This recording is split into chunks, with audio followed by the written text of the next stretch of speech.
Nós estamos no mês de abril, onde é celebrado o Abril Azul, mês de conscientização sobre o autismo. E para falar sobre esse tema, no consultório do Tribuna Livre de hoje, estou recebendo aqui a psicóloga e neuropsicóloga, a doutora Maiara Santos, que vai explicar para a gente um pouco mais sobre essa campanha tão importante. Doutora, bom dia, seja bem-vinda aqui ao nosso programa Tribuna Livre da TV Arapuã. Bom dia, Bruno. Bom dia a todo mundo que esteja assistindo e acompanhando.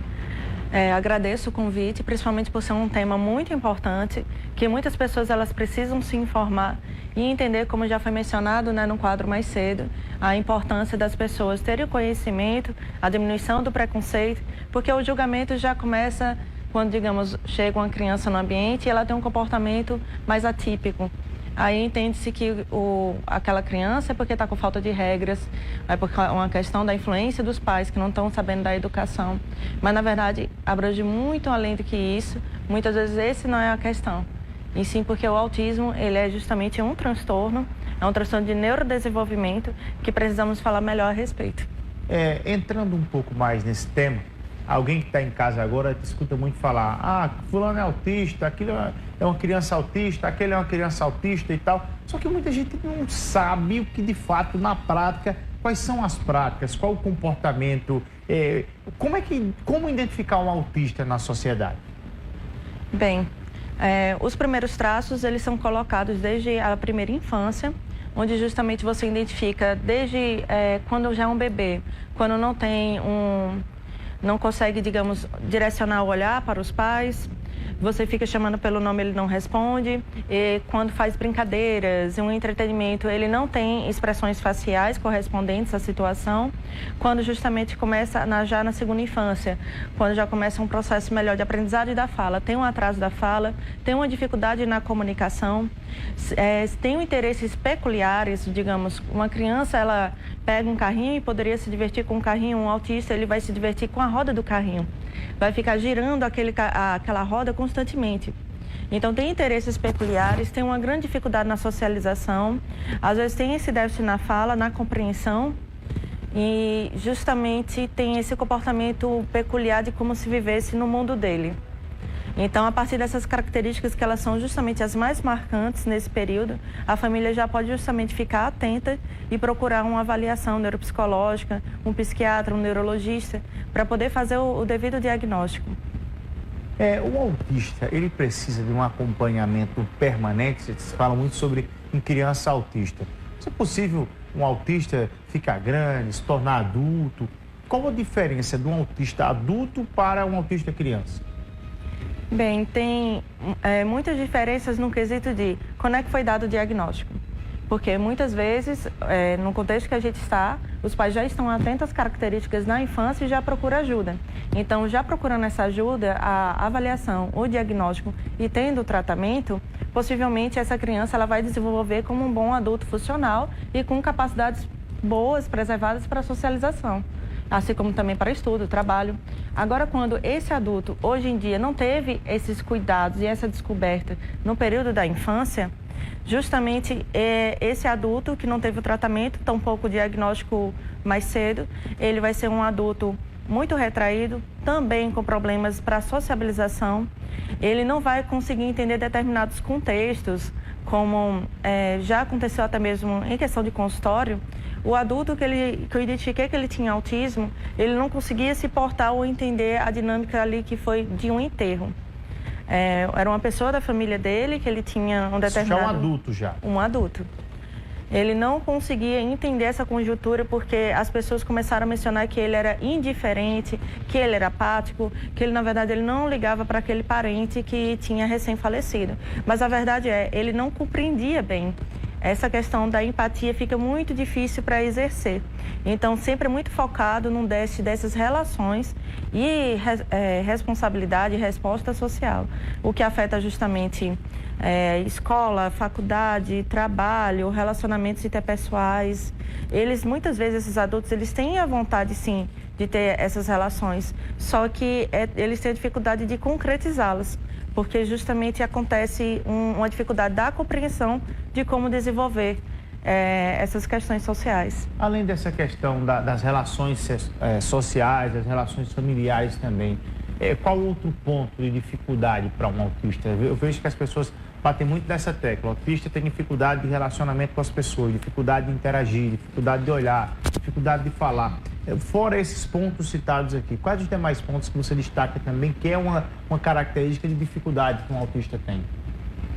Bem, em questão de critério também, tirando da socialização, há também, muitas vezes, a inteligência ela é também prejudicada. Então, as limitações, no caso, é uma pessoa limitada, é isso? Ela tem uma dificuldade na compreensão verbal e tem uma dificuldade na compreensão não verbal. E essas duas compreensões a gente precisa exercer tanto no aspecto escolar, acadêmico, quanto também no trabalho.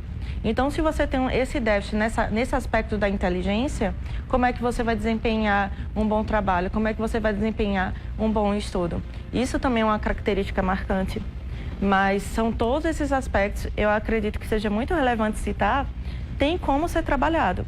Não é uma coisa enrijecida, embora justamente no comportamento tanto de uma criança quanto de um adulto autista, aparenta justamente essa rigidez cognitiva. É a questão de não ser flexível para oportunidades, outros pensamentos, outras rotinas. Se você entende justamente que a pessoa autista, ela tem uma dificuldade muito grande na mudança de rotina. Qualquer tipo de mudança pode despertar uma irritabilidade muito grande. Isso acontece com muitos adultos, inclusive, só que depende também muito do grau. Autismo tem grau leve, moderado, severo, e cada pessoa pode ter determinadas características ou não do autismo. Por isso que a gente chama que é o espectro, porque cada caso é um caso. Ô, doutora, eu escuto muito falar no senso comum a respeito da questão de que a senhora cita bem as dificuldades e as limitações de um autista, mas, por outro lado, há quem fale que tem autista que tem uma capacidade maior de desenvolver e de avançar em algumas situações, como, por exemplo, eu conheço um garoto que é autista, ele tem 5 anos e ele tem uma capacidade gigante de inglês. Ele fala inglês de uma maneira, assim, fora do comum.